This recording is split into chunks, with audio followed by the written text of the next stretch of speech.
한덕수 총리 탄핵 심판 결과에 따라서요, 윤석열 대통령 선고를 가늠해 볼 수 있다, 이런 얘기 지금 많이 나오고 있죠. 저희가 그래서 예상 시나리오에 대해서 한번 따져봤습니다. 화면 보여드리겠습니다. 먼저 한덕수 총리에 대해서 오늘 선고 각하가 될 경우 윤석열 대통령 재판 어떻게 될까입니다.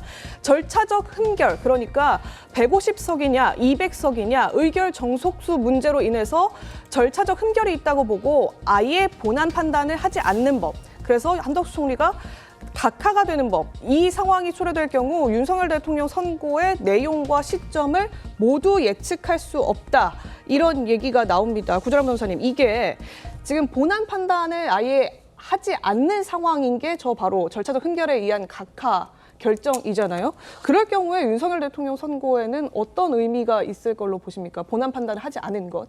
본안 판단에 대해서 하지 않는다는 거는 그 인용이나 기각이나에 대한 일견으로 들어가지도 않는 거잖아요. 그럼 결국은 계엄에 대한 정당성 여부에 대한 판단을 아예 안 한다. 네. 이렇게 됩니다. 지금 한덕수 국무총리에 대해서는 계엄을 적극적으로 막지 않았기 때문에 그게 방조다, 이제 이런 거잖아요. 그러면은 계엄이 정당했는가를 판단을 해놓고 거기에 대한 한덕수 총리의 관여 정도가 어떤가, 그게 법적으로 방조로서 평가될 수 있는가, 이렇게 구조로 나가야 되는데, 그럴 경우에는 윤 대통령의 계엄의 정당성에 대해서는 어느 정도의 설시가 있을 수밖에 없거든요. 그렇기 때문에 각하일 경우에는 그 본안으로 들어가지 않기 때문에 그거에 대한 평가를 회피할 수 있지 않느냐라고는 하지만 사실 그게 정확하지는 않은 게, 그럴 경우에 재판관들이 일치해서 각하여야 합니다. 그러니까 예를 들어서 각하가 뭐 한 3명이나 4명 정도 된다, 이럴 경우에도 나머지 사람이 본안으로 들어간다 그러면 그 재판관의 경우에는 본안 판단을 하거든요. 그러니까 저 시나리오는 재판관 전체 혹은 이제 그 전체가 각하일 경우에, 그러면은 본안에 대한 의견을 아무도 안 밝혔을 경우에,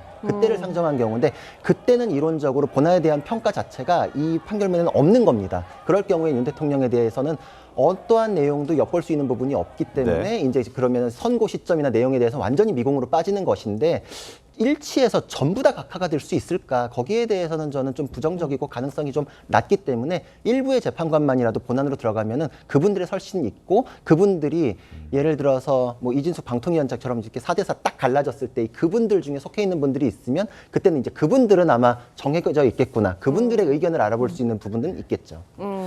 네, 말씀하십시오. 저도 비슷한 의견인데요. 사실 각하가 나오더라도 8대 0으로 만장일치로 각하가 나오기는 어려울 것 같아요. 그러면 적어도 최종 주문이 각하라고 하더라도 소수의 의견으로, 반대 의견으로 뭐 기각이나 뭐 인용이나 이렇게 본안을 건드리는 재판관들 분명히 있을 거라고 생각이 들거든요. 그런데 본안에 들어가면 결과가 기각이든 인용이든 간에 대통령의 비상계엄과 관련된 부분을 연관해서 결정지어야 되는 부분들이 있고, 그렇다면 스스로 이름을 밝히고 재판관들이 결정문을 쓰게 될 텐데, 결국 그 재판관들의 심증을 우리가 추정해 볼 수가 있습니다. 그렇다면 앞으로 대통령에 대한 탄핵 선고에 있어서의 결과를 어떤 재판관들에 대해서는 심증을 예측해 볼 수 있는 상황이 될 수밖에 없고, 저는 그렇기 때문에 오늘 오전에 한덕수 총리의 탄핵 선고가 나온다는 것 자체가 대통령에 대한 탄핵 선고도 어느 정도는 임박한 것 아니겠느냐, 이렇게 연결지을 수 있다고 생각합니다. 알겠습니다. 각하의 경우에는 뭐 조금 더 따져봐야 되지만, 기각이 될 경우에는 윤 대통령의 탄핵 심판 선고의 어떤 가늠자가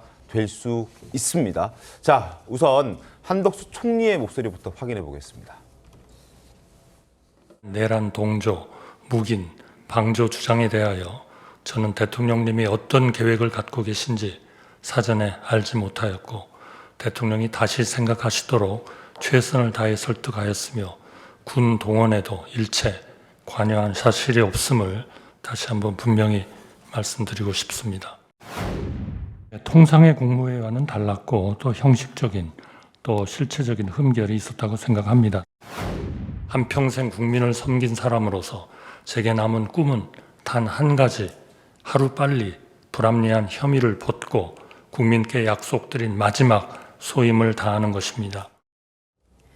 네, 한덕수 총리 기각으로 선고될 경우에도 윤석열 대통령 선고에 미치는 영향 다양할 수 있습니다. 지금 기각으로 선고가 난다면 국무회의 흠결 여부, 또 내란죄를 철회하자라고 했던 부분에 대한 논란, 이 두 부분 때문일 거다, 이런 얘기가 많은데요. 만약에 국무회의에 대한 절차적 흠결 부분이 기각 사유로 꼽혔다면 이 인정이 될 경우 윤석열 대통령에게 부정적일 수 있다 이런 얘기가 있고요. 내란죄 철회 논란이 인정된다면 윤석열 대통령에게 긍정적이다. 다만 이것이 인정되지 않았다면 부정적이다. 이런 전망들이 나오고 있습니다. 최병우 의원님 이 부분은 좀 어떻게 생각하십니까? 그러니까 저기 지금 그림에 나온 대로 저런 인과관계가 충분히 형성이 될 수가 있죠. 그런데 저는 그 윤석열 대통령의 비상계엄 선포 및 철회 행위에 대해서 사실은 네. 우연이냐 아니냐는 걸 헌재 재판관들이 확정적으로 얘기를 안 하더라도 한덕수 국무총리에 대한 판단을 할 수 있다고 보거든요. 그럼 무슨 얘기냐면 자 윤석열 대통령의 이 비상계엄 행위가